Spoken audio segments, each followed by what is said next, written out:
Avec le groupe Belvedia, préservons les ressources de demain.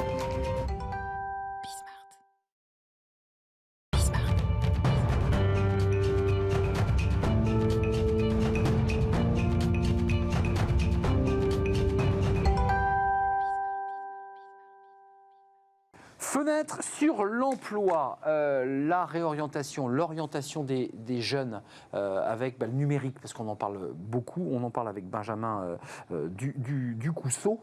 Exactement. J'ai eu du mal à le dire. Ducousseau. Vous êtes le CEO et le cofondateur de Wizbee. Tout à fait. Alors c'est une plateforme, j'allais dire, assez traditionnelle, avant qu'évidemment le gouvernement lance son initiative, un jeune, une solution. Et il s'avère que votre plateforme qui mettait en relation des jeunes avec des emplois, a été sélectionné puisque c'est vous qui avez arraché cet appel d'offres. C'est bien ça l'histoire. C'est ça, donc c'est un petit peu même... C'est le bonheur dans la crise. C'est un petit peu plus large que ça même, parce que voilà, nous on crée et on distribue des services pour les jeunes depuis maintenant une dizaine d'années. C'était votre métier ? C'était notre métier d'origine, mais on s'est diversifié, on propose maintenant des solutions aux jeunes qui répondent au financement de la vie étudiante, la mobilité, la santé, voilà, pas que l'emploi. De la mutuelle, j'ai vu, il y a tout un travail. Exactement, notre sujet c'est vraiment les jeunes, les aider à réussir. Sur tous les spectres de leur vie quotidienne. C'est exactement ça. Et on fait ça donc soit sur des environnements de marque Wizbee, avec nos services qui s'appellent Wizbee Job, Wizbee Money, soit pour des marques tiers. Et c'est le cas notamment de la plateforme Un Jeune Une Solution, dans laquelle Wizbee a été sélectionné et le créateur et l'opérateur du programme. Donc il y avait dans votre écosystème depuis 10 ans l'envie de tendre la main à ces jeunes. C'est ça. Vous avez élargi, puis vous nous dites, avec beaucoup de modestie d'ailleurs, qu'un jeune, une solution, ce n'est qu'un élément de la fusée Wizbee. Depuis que vous êtes implémenté avec un jeune, une solution, ça marche comment ça fonctionne ? Alors, un jeune... Vous n'apparaissez pas en fait dans le... Non, pas du tout. Voilà, alors, en gros, Un Jeune, Une Solution, la plateforme unjeuneunesolution.gouv.fr, elle est née dans le cadre du plan de relance de l'État qui a été lancé l'été dernier avec les 6 milliards d'aides qui ont été annoncés pour les jeunes.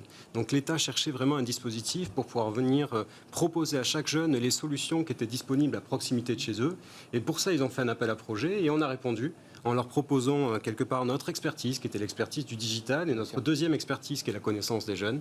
On a créé cette plateforme qui, si je synthétise un peu ce qu'elle propose, qui permet à chaque jeune de retrouver à proximité de chez lui toutes les solutions qui sont disponibles. Ça veut dire des offres d'emploi, de stage, d'alternance. Ça veut dire également des formations, et notamment toutes les formations vers les métiers d'avenir, qui sont extrêmement importantes, on pourra en parler. Mais ça veut dire aussi les services civiques, qui sont les missions d'intérêt généraux. Voilà, l'objectif, c'est vraiment d'offrir à chaque jeune une solution pour réussir. Ça décolle, Un Jeune, Une Solution, parce qu'il y a eu un micro-débat sur les chefs d'entreprise qui prenaient des alternants et qui n'avaient pas reçu, alors ça ne concerne pas Wizbee, mais qui ne recevaient pas évidemment les aides. Bon, ça, je crois que ça a été réglé.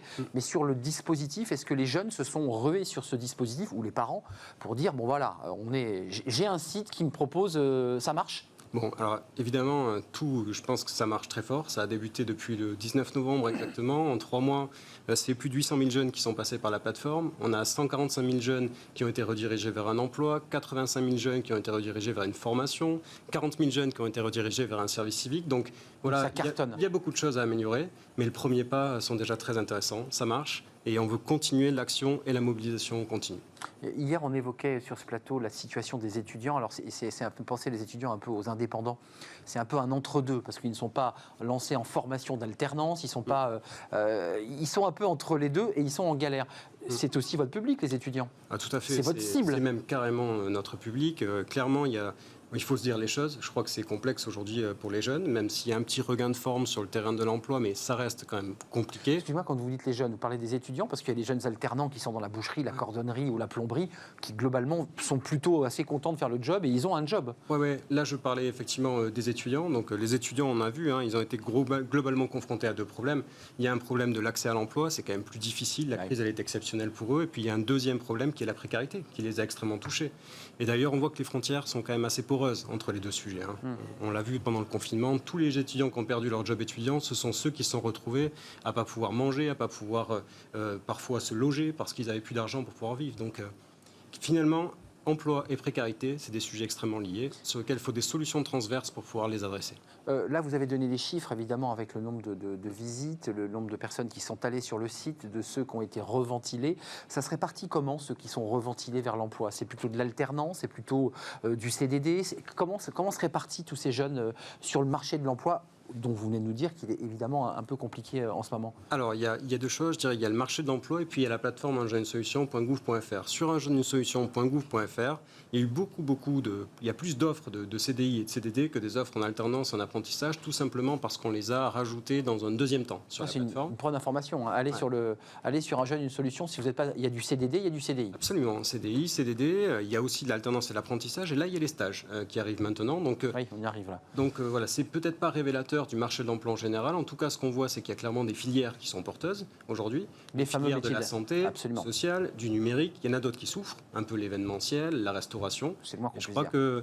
qu'il y a un pilier là-dedans, qui est la formation, qui est importante, pour justement pouvoir aider les jeunes à prendre ces compétences qui seront les métiers de demain. Benjamin Ducousseau, vous évoquiez les métiers d'avenir. C'est quoi les métiers d'avenir pour les parents qui nous regardent, les chefs d'entreprise? C'est quoi les secteurs d'avenir où vous dites, là, les jeunes doivent y aller? Vous les orientez même. Mais il est certain qu'aujourd'hui, il y a des postes qui sont extrêmement en tension, notamment tous les postes techniques sur toutes les filières du digital sont extrêmement en tension, la data. Voilà, si on pense à l'avenir, forcément on pense au digital. Et je crois qu'il faut que les jeunes y pensent aussi profondément. Ils sont déjà connectés, les jeunes. Ils sont déjà extrêmement connectés, mais en tout cas en termes de formation, il y a des belles carrières à pouvoir là-dessus. Mais c'est pas tout. Je crois qu'il faut aussi le dire, et vous l'avez dit tout à l'heure, il y a des métiers qui sont des métiers de l'artisanat, du quotidien, qui ne se perdent pas, qui sont là, qui recrutent. Donc voilà, c'est parfois d'ailleurs ce grand écart entre le digital, le numérique, la réinvention et au contraire à la proximité territoriale, l'artisanat. Avant de nous quitter, vous sentez une évolution quand même? Moi j'ai l'impression que dans la sociologie, à mon époque, les métiers techniques, les métiers manuels, on n'était pas orientés. Les profs de français, vos profs principaux, vous emmenaient vers des filières un petit peu...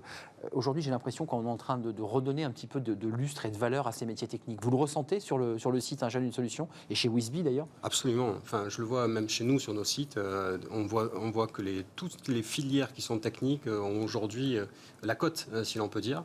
Donc voilà, c'est une donnée à prendre en compte si on veut correctement s'insérer sur le marché de l'emploi aujourd'hui. Donc ça, c'est un travail qui a été mené par les gouvernements, mais aussi le corps enseignant. Et puis vous, Wizbee, tous ceux qui disent il y a des métiers intéressants, on peut trouver un sens à sa vie en étant couvreur-zingueur ou en étant plombier.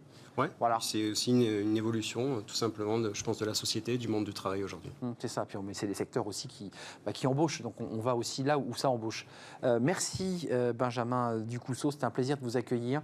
Vous êtes le CEO, donc le créateur, le fondateur de cette structure Wizbee. Elle a 10 ans, mais elle a pris un élan supplémentaire avec Un jeune, une solution. Ça vous fait sourire parce que ce n'est qu'un des éléments de votre entreprise, hein, vous me l'avez bien dit. Mais vous faites plein d'autres choses. C'est une très belle carte pour Wizbee. Voilà, belle vitrine. Merci. C'était un plaisir de vous accueillir. Merci Inde d'être resté avec nous jusqu'au bout parce que ça concerne les indépendants. Vous n'étiez pas dépaysés dans le débat de ces jeunes qui parfois veulent devenir chef d'entreprise. Merci à vous, merci à Romain Luc, merci à Fanny Griesmer, merci à toute l'équipe, évidemment à Pauline, Margot, Caroline, Victoire, toutes ces drôles de dames qui m'aident à préparer l'émission. Je serai là demain évidemment pour un nouveau numéro de Smart Job. Venez nombreux, réagissez, tweetez, réagissez sur LinkedIn. Vous êtes les bienvenus. Portez-vous bien d'ici là. Bye bye.